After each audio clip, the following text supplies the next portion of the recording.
Hi, everyone. This is Raquel. Hi, and this is Jennifer. Welcome to Madness Cafe. This is a feminist podcast where we talk about women's issues, politics, and health and wellness. And where those issues intersect. Hey, everybody. Welcome back to Madness Cafe. Today, Jennifer and I are back with another installment of Book Chat. And this week, we're talking about Financial Feminist, Overcome the Patriarchy's Bullshit to Master Your Money and Build a Life You Love, by the founder of Her First 100K, Tori Dunlap. I am so in awe of Tori Dunlap. She is a financial expert, and I've been following her on Instagram and listening to her podcast for probably a couple of years now.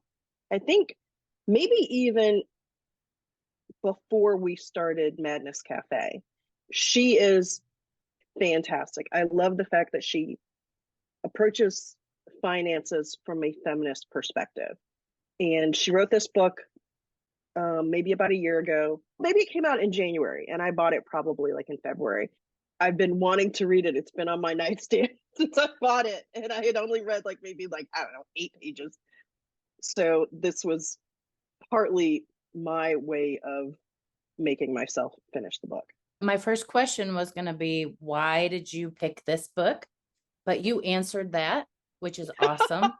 I'm glad you picked the book. I was a little bit resistant because we have talked about finances, but I think this book looks at it in a totally different slant, being that finances are a feminist issue. Yes. I'm going to ask you question number one. Why are finances a feminist issue? A number of reasons, and I'm sure I'm not going to hit all of them, many of which Tori goes into in the book. One, it's because women have, as far as economics, countrywide, women make the vast majority of the spending decisions. Women live longer, so we need to be able to take care of ourselves. For women who aren't part of a heterosexual couple, i.e. myself, I'm single, I'm not in a relationship, I need to be able to provide for future me. What she touches on in the book, she didn't just touch on it, she actually talks about it in a great deal. Taking care of your finances gives you options. It gives you options. It gives you options to leave a job where you're being disrespected and mistreated. It gives you options to leave a relationship where you're being mistreated and disrespected and maybe even possibly being abused. It gives you options to determine what your future is going to look like, and also gives you options on how you want to frame your legacy. It's not just, oh, money is a good thing to have. No, money is key to life. And as she says in her book quite often, yay, capitalism, being sarcastic, but that's just the world that we live in. We have to be able to take care of ourselves because our society is not going to do that for us. Society is not set up to care for people. It's not set up, at least in the US, to be a safety net for people. It's not set up to give people options. We have to utilize money and finances as a way to give ourselves options and to be able to take care of ourselves. Excellent answer. So Tori opens the book talking about the emotions of money, which is very different from any other financial book I've ever read. Mm-hmm. If you don't mind getting a little personal, and I'll reciprocate as well, what are some of the thoughts that came up for you when you were reading how money is tied to emotions, childhood, even trauma? Yeah. First off, yes, I do have money trauma, for sure. Specifically from my childhood, because there were huge, just long chunks of time where we didn't have money at all, or varying amounts of money. I know what it's like to live in lack and scarcity. I know what it's like to be like, well, the lights aren't on right now. I know what it's like to live with, well, you know what? We're just going to light a bunch of candles so we can see. I know what it's like to not have enough food in the house. I know what it's like to not be able to afford your own rent and then have to live with other people. I know what all of that feels like. I've lived it. And so there's a Raquel, lot of trauma around that. Yes. what does it feel like? Shame, because I feel like people are going to judge me, because I've also judged myself and I'm trying to get away from that.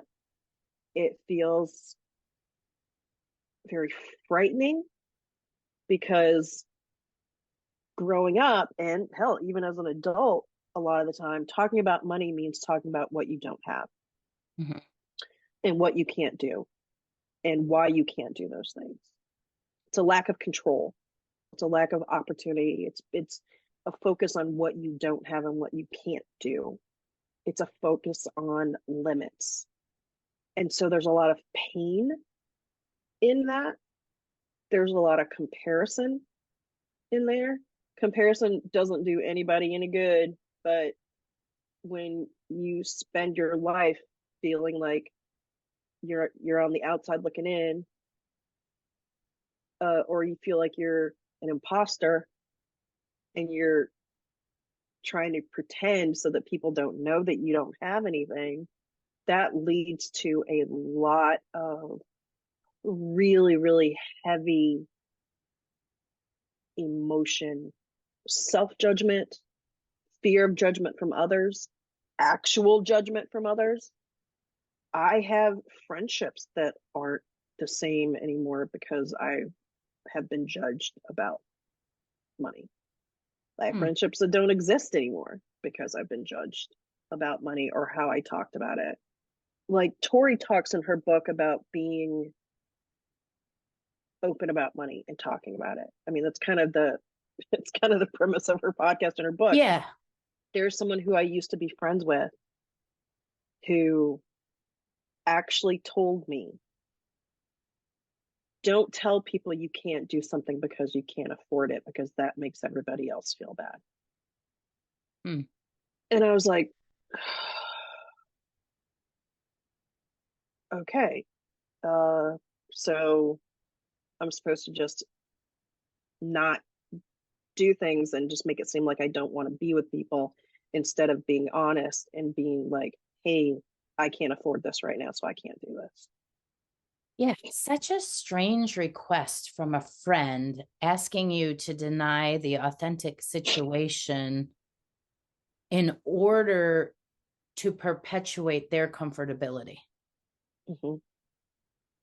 Mm-hmm. Yeah. The Yeah. only thing I can say to that, two things. Number one, I'm sorry that happened. Thank And you. number two, that is not a friend. Yeah. Yeah. She and I are not friends anymore. I mean, I don't wish her ill. You said trying to hide the fact that there's not enough money. What Yeah. is that like for a kid? That is I'm sorry, so hard. I'm sorry No, I'm no, needling. no, no, no, not at all. Not. I mean, hell, it's one of the reasons why we do the podcast, is to have the difficult conversations. And Tori talks about this in her book. Have the difficult conversations. People need to do this. I mean, I actually underlined a section where she says finance issues need to be out in the open. I agree. So as a kid, I just wanted so much to fit in. I just wanted to be like the other kids. I just wanted kids to like me and be my friend, right? Like any Mm-hmm. kid. When we left Nashville, I was 10. That's when shit really started to hit the fan and things started to go in a downward spiral for our family in a number of ways, finances being only one of them. And lack was the norm from that point forward. Scarcity was the norm from that point forward. I just wanted to be like the other kids. And as far as I knew, all the other kids were fine. All the other kids had food at home, and their lights were on and they had cable and, whatever. They had all the things that they needed, right? Which may or may not have been true. Exactly. Exactly. Right. But as a kid, you don't know. You're just, you see what you think is correct. And who knows? I mean, I was putting on a front maybe other kids were too. I could see the emotion that my mom was feeling about not being able to provide for her family. She was very open about it. I mean, I saw it. She wasn't like crying in her bedroom. I mean, she may have been doing that, but there was also, partly because there was very little space, so we were all in there together. I saw some of the hoops that my mom had to jump through of asking people for help or having to answer questions that maybe were nobody else's business, but she Mm-hmm. had to answer them so that she could get help for her family.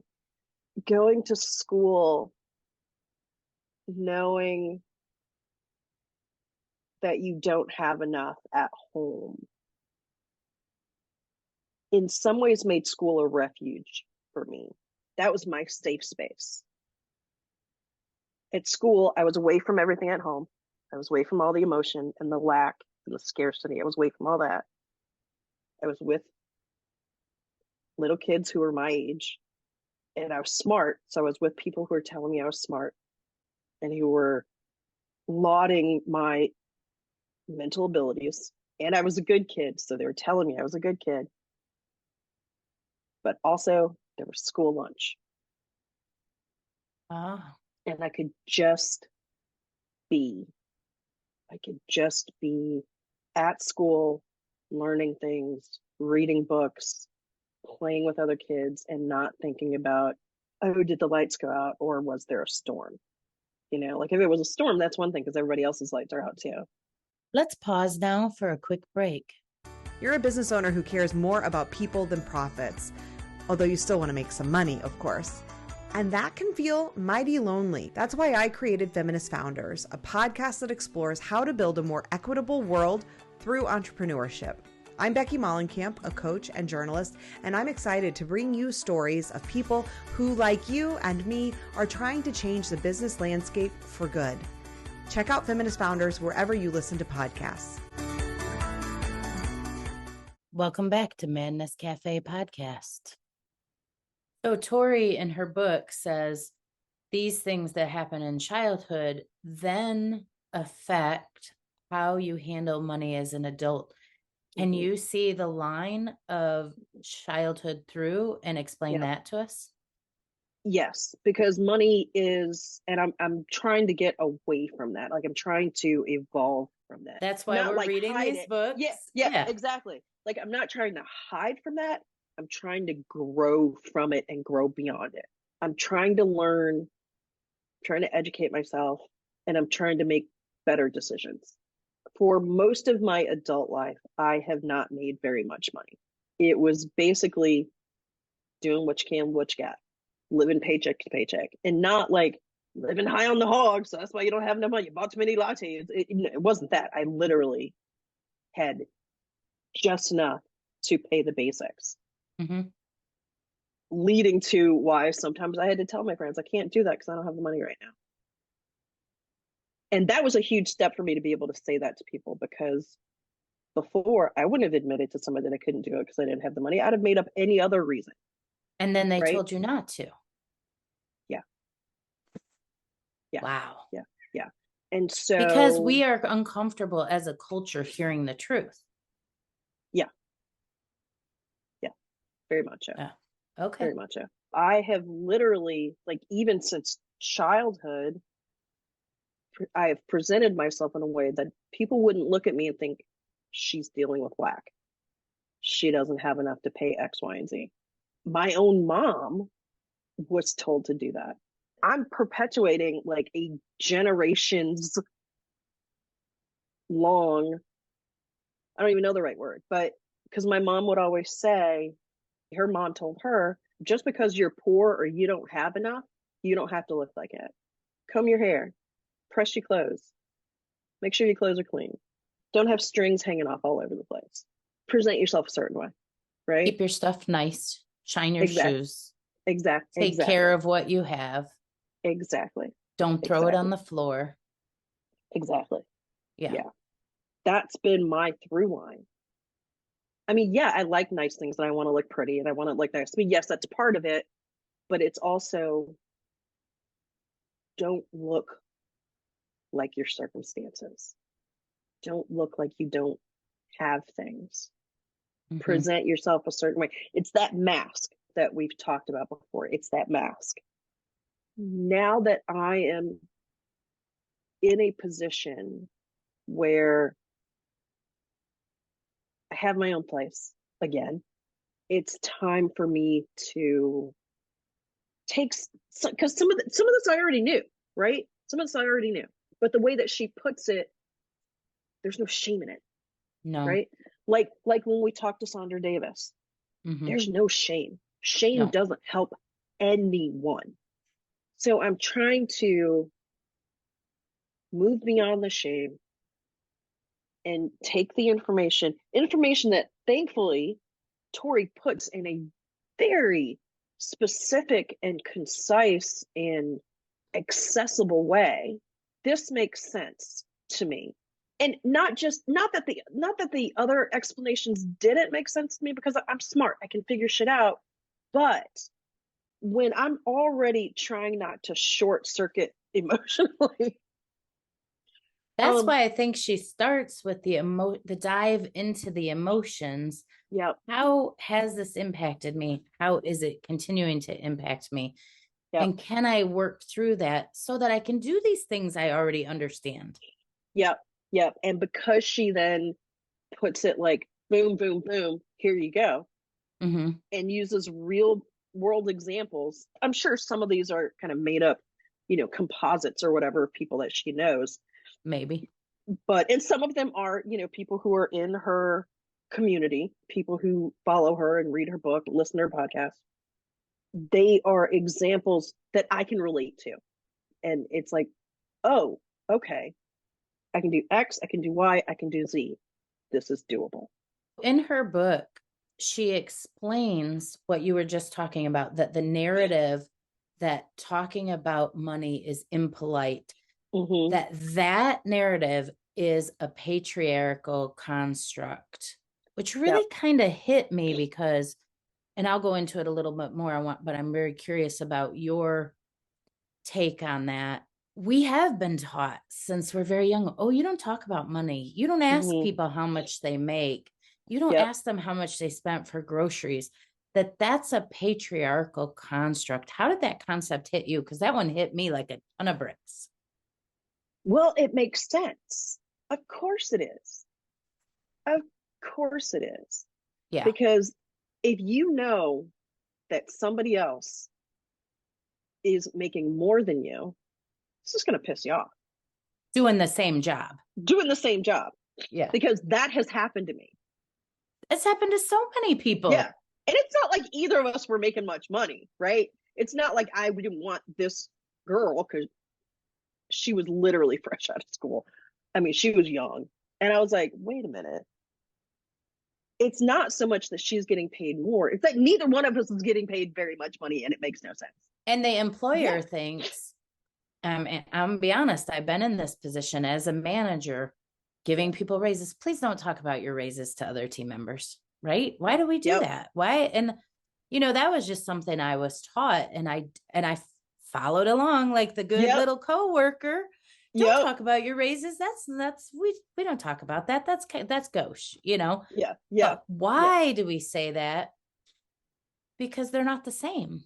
They're not the same. Yeah. And instead of saying, okay, this person is making, like, this is the range for whatever position, so-and-so's amount in that range is affected by experience or education or negotiating, right? Instead of saying that, they just say, don't tell anybody, and then arbitrary decisions are made and not arbitrary, because then there's also like, oh, well, people of color are paid less than white people and women are paid less than men. So we'll just make all these decisions based on whatever the fuck we want to make them on.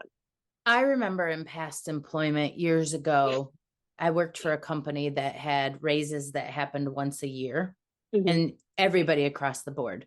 We had a budget of what the raises were, and then you had to split it up amongst the people. Right? Yeah, so like a pie. Yeah, like a pie. So you only have so much money to spend for your employees. And you have to decide who gets what. So as a manager, and I was one of a team, we're looking at different team members and we're like, oh, this one works really hard. Oh, this one has put so much effort in. By the way, we're splitting pennies at this point. Yep. It's not like this budget is overwhelming, but I heard,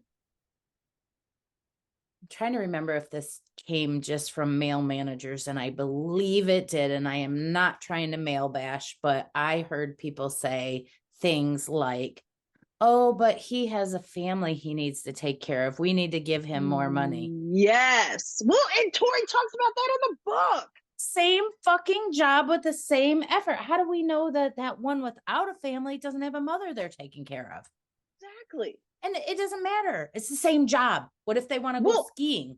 And on the flip side, they justify paying a married woman less because, you know, she's got her husband's to take care of her salary to fall back on. Well, and I'm not saying that was I heard those conversations. I was part of them. I'm not saying that was the only thing taken into consideration, but when you get down to splitting pennies between that in itself is a terrible practice. Here's your budget, split these pennies between these people, decide who gets what on what merit. Yeah. And you're like frozen because, you know, you do know some things about your people. You do know who's struggling and you know who's not. And it's hard not to be biased and think, well, that person's a student and they're in school, and so they don't really need the same as this person who's a parent and has 5 kids at home. And that's not fair either. It's the same fucking job. Yep.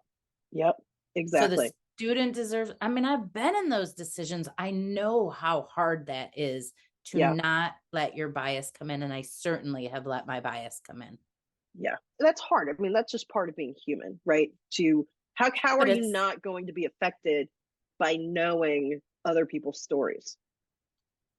But let's not let anybody talk about it, because if they don't talk about it, then there's no power in it. No power for the people. And this kind of conversation of, oh, don't talk about what you make, that happens in industries and in jobs where there is no union. You don't have collective bargaining power. And that's just, not only is there not a union, there's also taking away the information and the knowledge. There's no strength in numbers. In a lot of those cases, when they're doing the job postings, they're not even posting a range for the salary. So you're applying for a job that you don't even know whether it's offering what you need for your ability. Like, I am worth this much, which I've never even known, but let's assume I know I am worth this much. I'm looking for a job in this range. They don't even put that. So you're wasting all your time applying for jobs that don't even pay anything. Exactly. And you get into the interview, you answer a few questions, and it's like, well, what are your salary expectations? And you're supposed to give them the number. Yeah. And oh my God. And I love that Tori goes into that in the book where she talks about negotiating, and she even gives you a script about like how to do that and how to talk about what happens in that situation. Like, what do you say when that comes up in an interview? I was a manager who was trained to ask that question. And I always thought, well, we're just seeing what they expect. But no, we were seeing what is the lowest amount they will take, or what is the highest amount they will take. And so you can balance these things. Now, granted, I did work for a company that had a pay scale, and we put them in the pay scale based on their experience, regardless of how they answered that question. But there is something shady about that question. Because there are plenty of companies that hear your lowest amount, and it could be below the pay scale. Are they going to put you back, into that pay scale and bump you up more than what you said? No, they're just going to give you that low amount that you put down. That's why maybe don't work for companies that don't post their pay scale. Don't we want to know? Like, I want to know when I start this job, this is what it pays, and this is what I can make. Don't I want to know that? That's power. Why am I at the low end of this pay scale when I've been here for 10 years and I have X amount of experience? I need to be at the higher end of the pay scale. But no, I've never done that. I've never negotiated. I've never gone into a job and negotiated. I have only negotiated, I'd say less than 5 times, probably far less, probably only like 3 times And how did it have go I for you? negotiated. The 2 most recent times it went really well. Good. Although I will say, so more than 3 times probably, and three times I can say for sure it went well. I'm sure there were other times where I tried to negotiate and they're like, nope, this is the amount, and I'm like, okay, I need a job. Yeah. So I you just mean, go, yeah. okay, yeah. Take that back. I did negotiate once, but it wasn't for pay. It was for extra vacation because I Nice. was leaving a job to take a new job, and the pay was, it was what I expected. I would have to earn my vacation. I wanted to start with a week of vacation. And I Yeah. did ask for that. I was like, can I have a week of vacation? That wasn't that hard of an ask. I find that asking for added benefits is sometimes actually easier I've never done that. than asking for more money an hour. Well, I would just like to start with, can my insurance start right away? Can I have vacation right away? I've had that work out for me. Yeah, But I've I've never never done that. but that's a way to add to your salary in a way. A Mhm. week of vacation that you already have that you don't have to accrue, that you can take any time. Yeah. It's a less stressful way to start a new job. And I didn't even realize that that was something that I could do until maybe like my mid to late 40s. And thank God that, I mean, I know I'm going to keep doing this because I really, I mean, that's one of the reasons why we're talking about this book. But this book is so good in that Tori talks about that.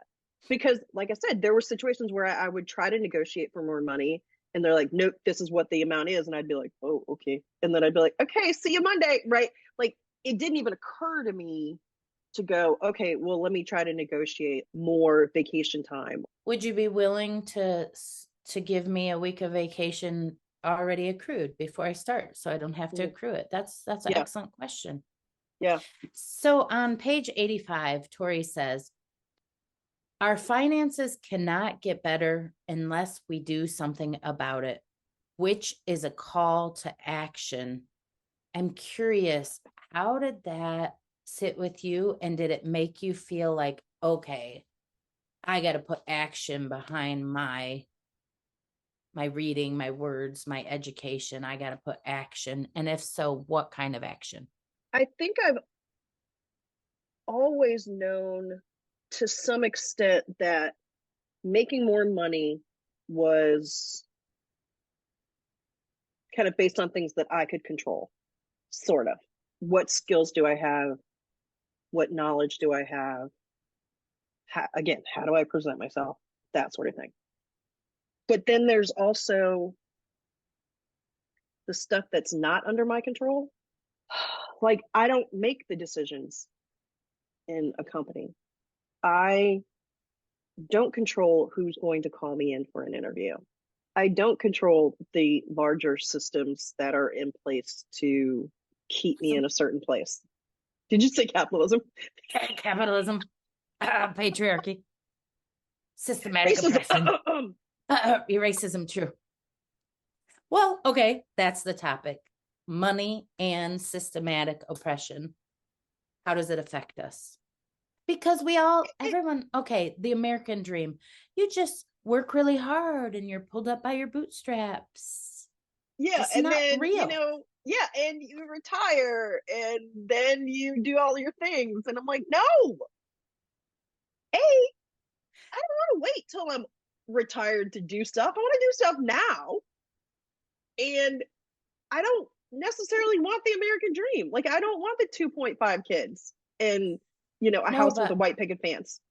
I get that part, but how does, okay, I'll just be blunt. Okay. How does being a black female versus me being a white female, because after these 2 years of us doing this podcast together, I know that you have been oppressed by that.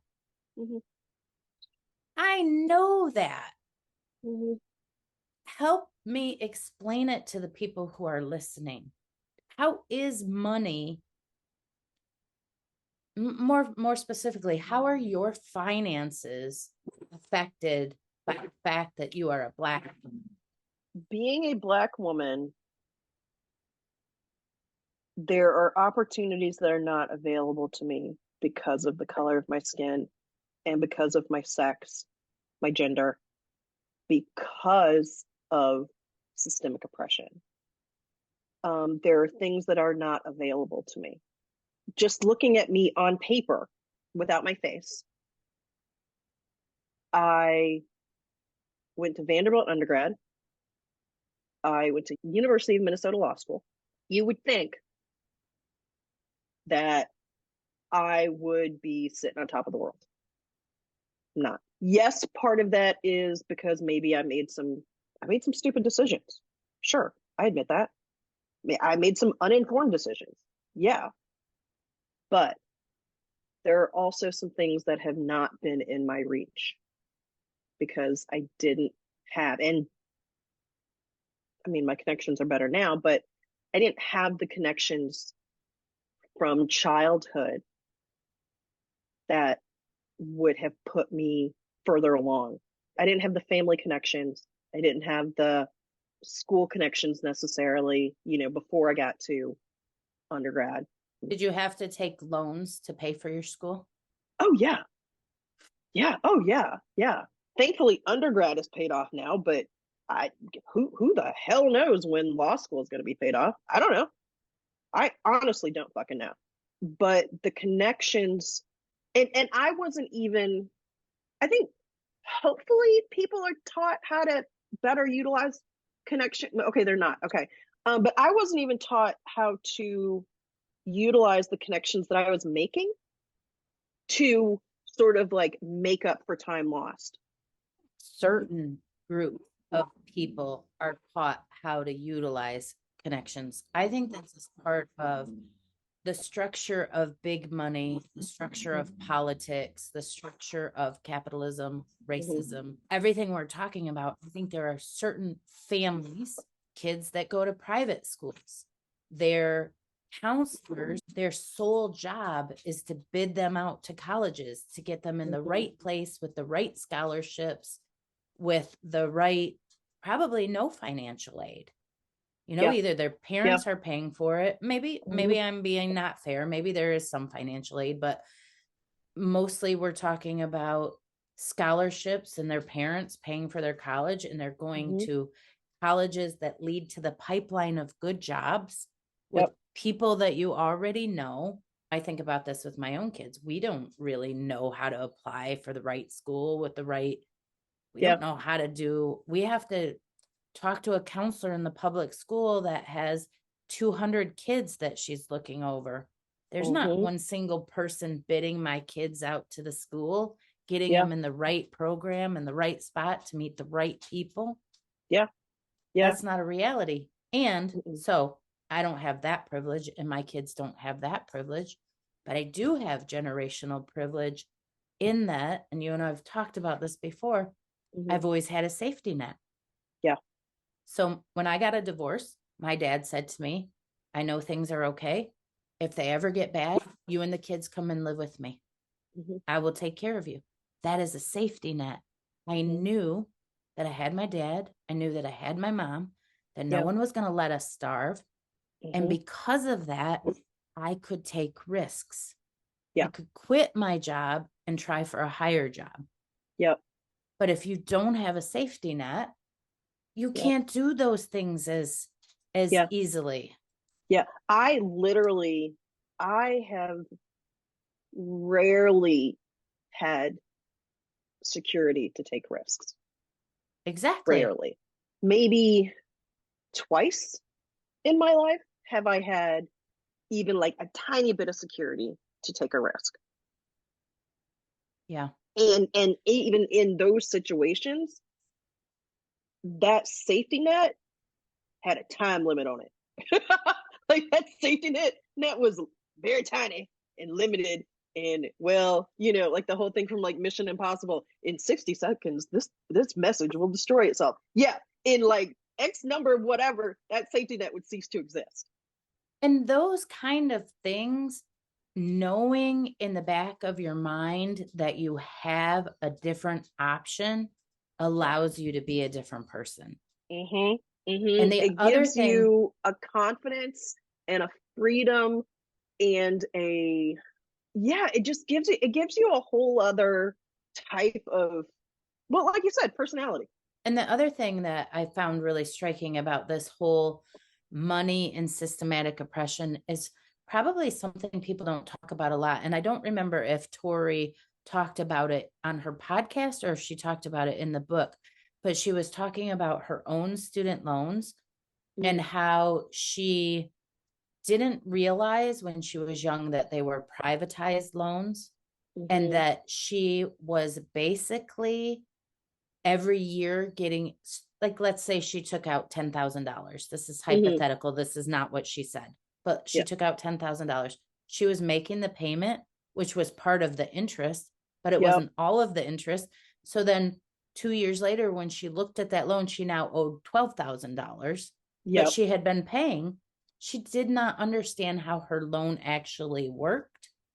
And nobody teaches you that. No, but those kids in private school, they do. Oh, and here's another thing. Yes, I got scholarships and I got some grants again because I was a smart kid. But as far as the loans, I literally had to take what was offered to what was available to me. I didn't have a situation, and a lot of kids are in this situation. I didn't have a situation where I could pick and choose and be like, which one is better for me? Which one offers the best interest rate? No, I had to take what I could get. Right. That's what I'm saying. Yeah. We start at a different point. And who explained to you how the loan you actually chose worked? Nobody, really. Nobody. Like, I remember getting like a whole packet of paper and amortization chart and a scheduling whatever. And I'm like, and like at 18, 17, whatever, when I was looking at this stuff the first time, I was like, no way. Like, the fuck? I actually, after reading her book and thinking about the student loan situation, I didn't really take any. I had a different kind of situation. Again, privileged in that my stepfather was a professor at the school I went to. So I got a very reduced tuition, which allowed my mom and I to work together to pay my tuition every semester. I didn't take any loans. That is a very privileged point to come out of school with no debt. I know that. Yeah. That being said, after reading or listening to Tori talk about this, my thoughts on loans, having been a banker for years, these student loans are kind of predatory. They are. I didn't do student loans. I did mortgages and stuff like that. So I understand how loans work and compounded interest and blah, blah, blah.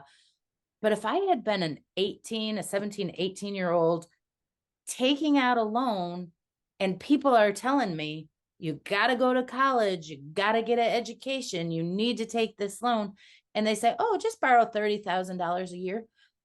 That's like zeros that I don't understand at that time in my life. $30, $300, $3,000. It's all the same if you don't have any money. Yeah. And if you're thinking education is the only way I'm going to get out of the situation I'm currently in, it's very predatory. Yeah. And you're like, I don't really have a choice. So, okay, I'm signing this piece of paper. It's legalized predatory loans. It really is. Yes. So, okay. So for people who are listening, who are like, oh, student loans shouldn't be forgiven, listen to what we are just talking about. Listen to this. And you're literally at the age of like 17, 18 years old, signing these papers, or your parents are, and your parents may not be in that great a position to understand any of that stuff either. And they're just thinking, I want a better life for my kid. Here's so my kid can get an education. So all of this shit is being taken advantage of. And you're signing this shit, and the assumption and the dream and the carrot that's dangled in front of you is that, oh, you're going to get this education and you're going to get this job, which is going to lead to you making $100,000 a year. And then you get out and you're like, oh, 30, okay, 000. I'm sending out resumes everywhere. I'm lucky if I got a job paying $30,000 a year. My first job out of college, God damn, I can't believe but I didn't have a choice. I took the job that I got because I was sending out resumes like everybody else. but I needed a fucking job. My job paid me once a month, and my take-home pay was $1,000 a month. Jesus My Christ, take-home Raquel. pay was $12,000 fucking dollars, and I had just graduated from one of the best universities in the entire fucking country.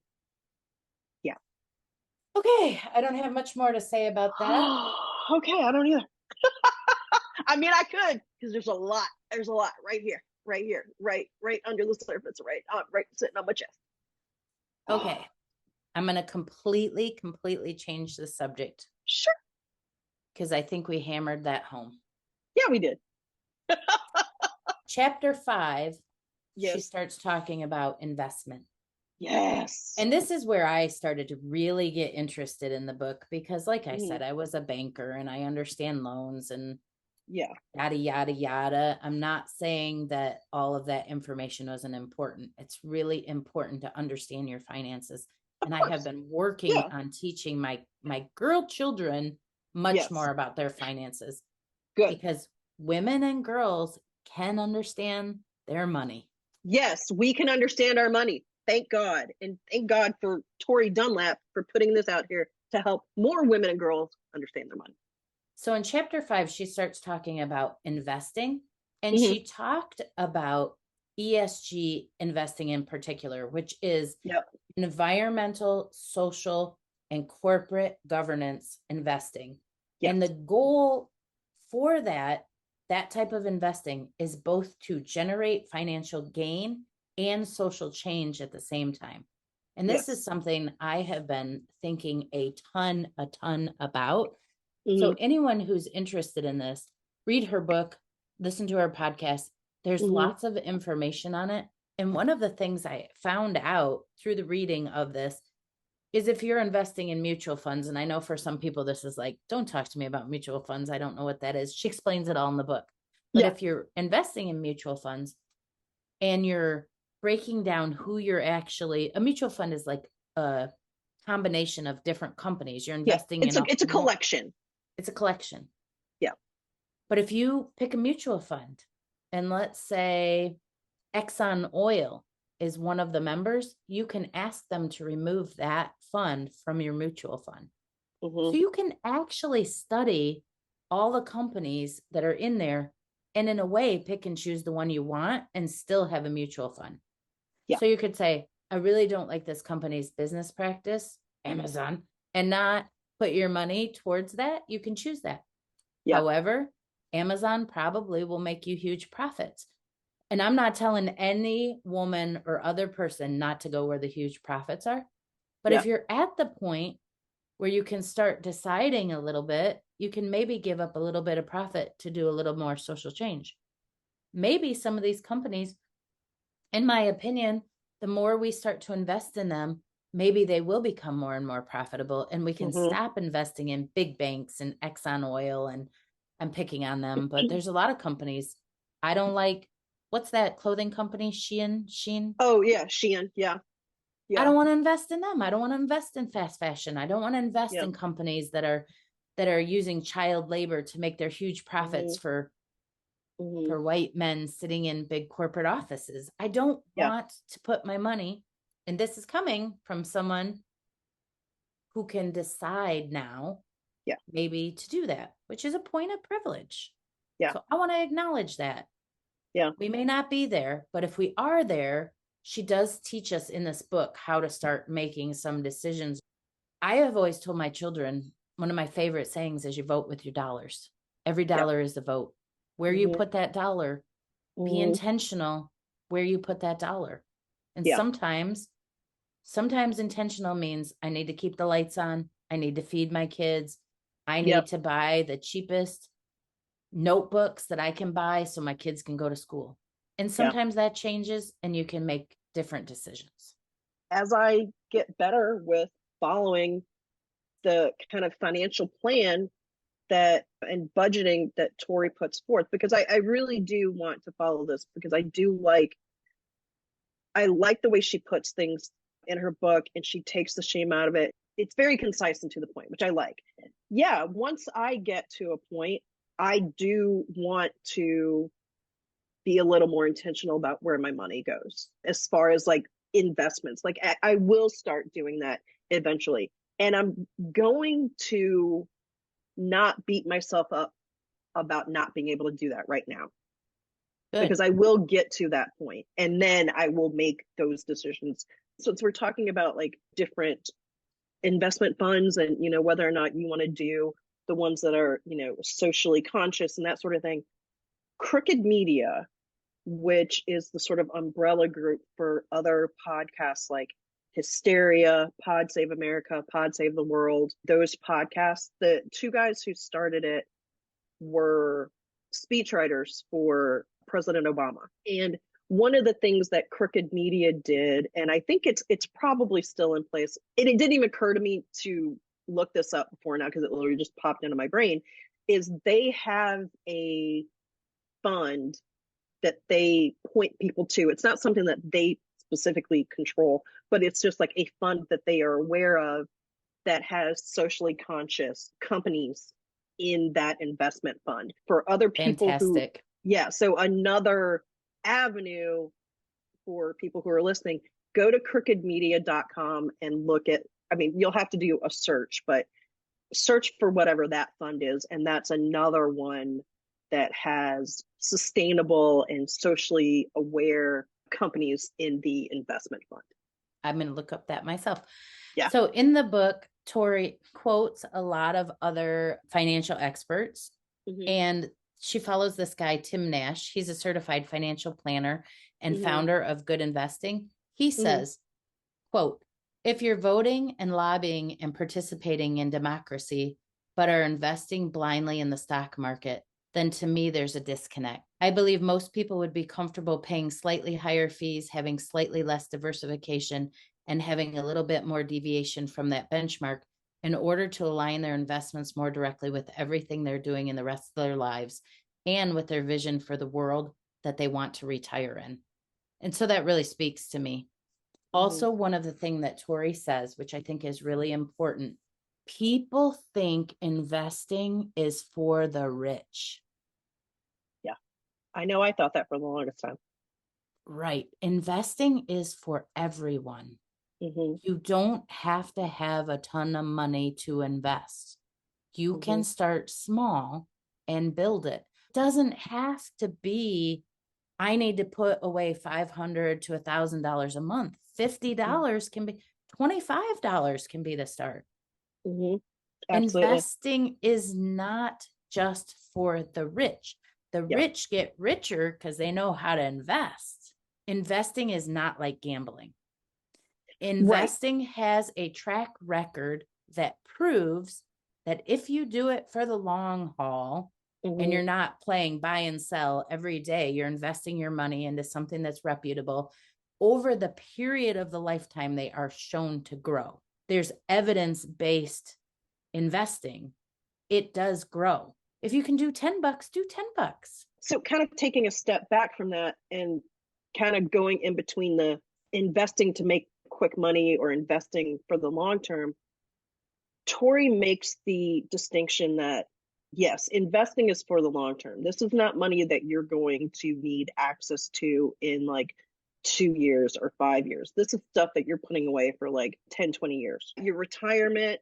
Your kids' college. Yeah, your kids' college, that kind of thing. But for like a shorter term goal, like something that you're going to, or like your emergency fund, or saving for a vacation, or saving for a down payment on a house, like that kind of thing, where you're going to need access to that money much sooner.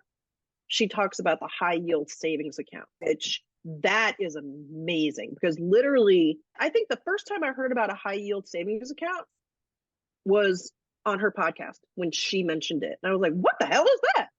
And went and looked into it. And she talks about use the high yield savings account to put your emergency fund, because not only are you putting that money somewhere that you can get to it easily for any said emergency, but it's also working for you. It's giving you a higher yield, passive income. I wanted to kind of highlight that. And for high yield savings accounts, you don't need a whole bunch of money to start those either. I mean, you can No. start those with like $5. Sometimes, yeah. You need Yeah. to read the fine print, because on a high yield, sometimes if you don't make the minimum balance, they'll charge you a monthly fee. Ask the rules. What is the Yeah. minimum I need to keep in here not to get a monthly fee? Because Yeah. the monthly fee could cancel out any interest that you make. You do want to consider that. And then the other thing, which is really interesting, right now, they're saying interest rates are high, right? This is not a good time to buy a home, etc. Right. That means that the interest rates on savings accounts are also higher. Interest rates are high right now. So That's this a is very the good time. point. This is the time you put your money into that kind of thing. You get a higher rate on your money as you're saving it. When interest rates dip, you take that money and you buy your home. That is a really good point, Jennifer. I'm glad you said that. But I didn't think about that. People are thinking, oh, it's terrible. Interest rates are high. Well, it's terrible if you're trying to buy something and you're trying to use a Right. credit card. But if you're trying to save, it's actually a good thing for you. Wow, that's real. I'm so glad you said that. And shop around. Mhm. I mostly bank with a credit union because I like the philosophy behind a credit union better than a big bank. And also, big banks are involved in a lot of oil production, politics, shit that I don't want to have anything to do with. So I Yep. mostly bank with a credit union. But let's say you had $500 or $5,000 that you're going to put into a high yield savings account, especially if you're going to lock it into a CD, a certificate of deposit. Shop around for rate. I don't have to do everything at my credit union. I can have a credit union account and then also open a CD at a traditional bank if the interest rate is better for me. But you know what? You point to something that Tori talks about in the book. First of all, educate yourself. Second, shop around. But the underlying thought of that is you have choices. And that's one good thing about capitalism, is that there's choices. People are trying to compete against each other. So go and find the one that's best for you and your situation where you are now. If that isn't like your ideal, but it's the best that you can do for now, then revisit it and do something different later. Just because this is your choice, or these are your choices right now, doesn't mean that you won't have more choices later. She talks about always like keep an eye on your money and revisit things so that you can keep you know where you are, and you know, okay, I'm at this position, I can find something that will perform better for me. Yeah. Two big takeaways from the book for me. One is what you just said, revisit your money again and again. She talks about how when we have all this money fear, scarcity fear, we're like ostriches and we stick our head in the sand and we don't want to. I don't want to look at what's going on with my money. If I don't look, it'll just go away. That doesn't work. She says, make a date with yourself, pour yourself a glass of wine, pull up your finances, have a date, and look at where you are and be real. I love that so much. I don't do that. I was a banker and I don't look that closely. I need to do that. I need to keep real with myself because I have goals. And the second thing that really, really, really stuck out to me was we need to talk about money. We need to talk about it in our workplace. We need to tell people how much money we make. We need to make that conversation. I make this much per hour. This is what my groceries cost. We need to talk about it so that we have the power. Yeah. We have to talk about finances with each other. We have to talk about how much a house costs. How do you get a mortgage loan? You need to teach your kids or your relatives or whatever. What is compounding like? What is a simple loan versus another loan? Why would I make this financial decision? We need to talk about this. We need to ask our friends, you know what? I really want to do some investing, but I don't know anything. Do you know anything about investing? How can you help me with that? We need to open up these damn conversations. Yeah. Here's my question for you. Well, actually, I was going to ask you, as someone who has a banking background, what your thoughts were on the book, but you beat me to it. So thank you for that. But my other question is, as a mom, as someone who has younger people in her life, who has lots of people in your life who are at varying stages of wherever they are in their financial journey. I am the matriarch. You are the matriarch. are you going to suggest this book to them? Well, that's the funny thing about being a matriarch is you can suggest a lot of books. That doesn't mean people will read them. Well, that's true. That's true. You made me think of something. I'm going to tell you a couple things that I think are super important with kids. I think that we need to talk about money in front of our kids in a way where we are in control of our emotions, but we're also being real. If we're having like money stress, trying to hide that from our kids is not going to help them, but also getting hysterical in front of them is not going to help them. Yep. You know what, kids? We're facing some financial difficulties right now. And I'm the adult here and I'm going out to work and I'm going to take care of it, but we need to tighten up a little bit so that we can make it through. We need to normalize conversations around money.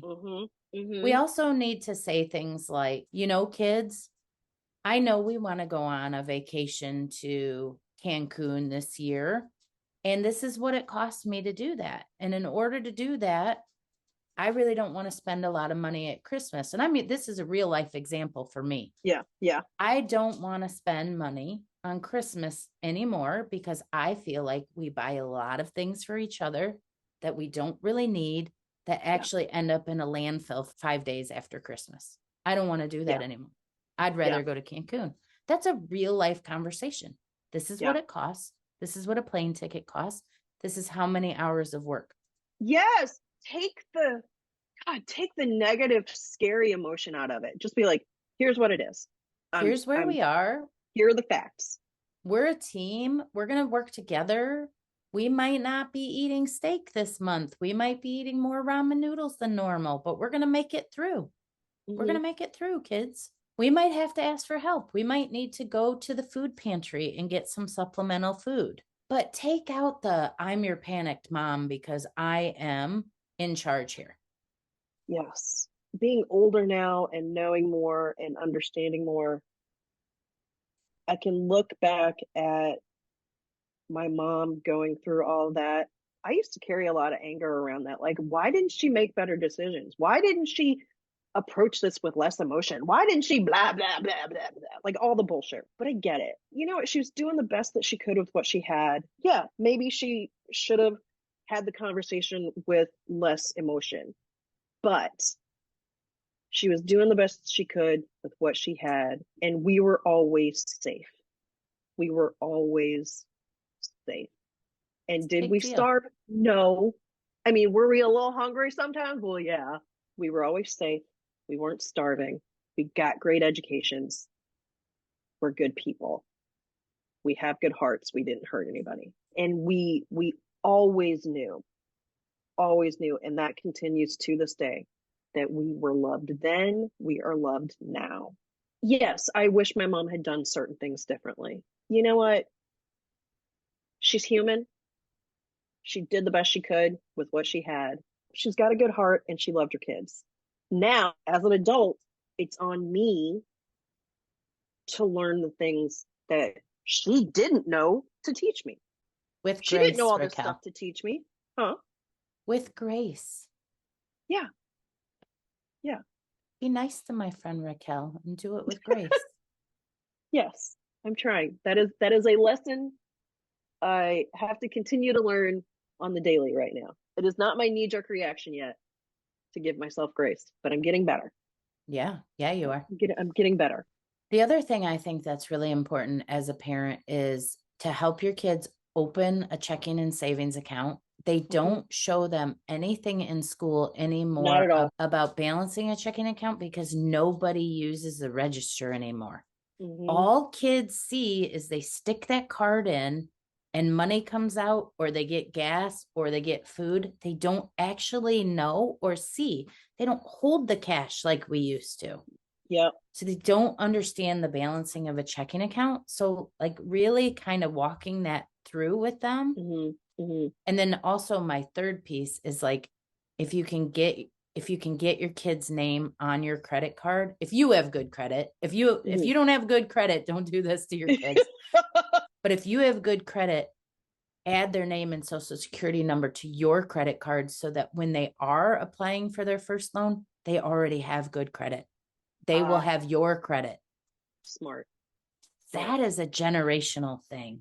Yes, it is. That is the thing that rich people have known forever, to pass their credit to their kids. Also, in the way they pass their fortunes to their kids is different than how regular folks do it. I'm so glad you said that. All kinds of tax evasions, all kinds of stuff going on. I never even knew that. Like, let alone never thought about it. I never thought about it because I didn't know.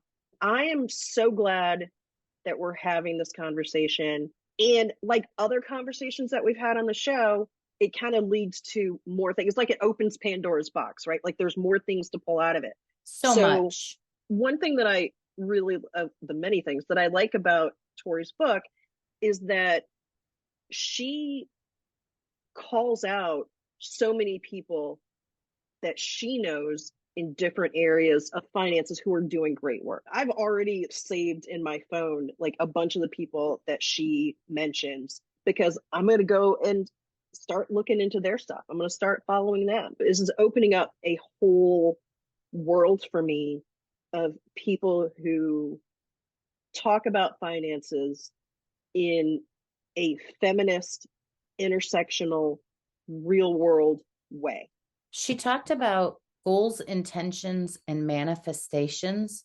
And she actually said in her book something about her podcast and how, do you remember that part? Yeah. Where she manifested. I think I sent you a sticky note that I wrote. You did. So here it is. You wrote on this cute little pink sticky. I have the picture right here.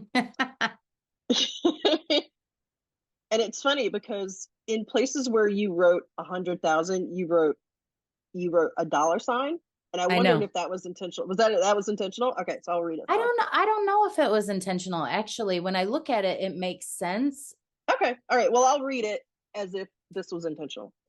You wrote, Raquel and I have a top feminist podcast listened to by over 100,000 people and watched on YouTube by over 100,000 people. In fact, millions of people tune in because manifestation fucking works!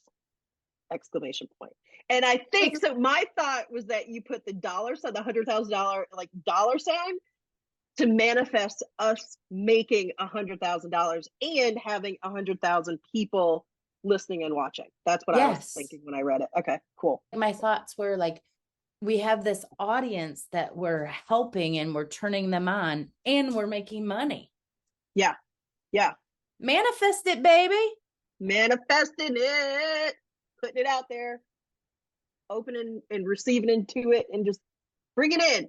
I'm glad that you picked this book for us to read.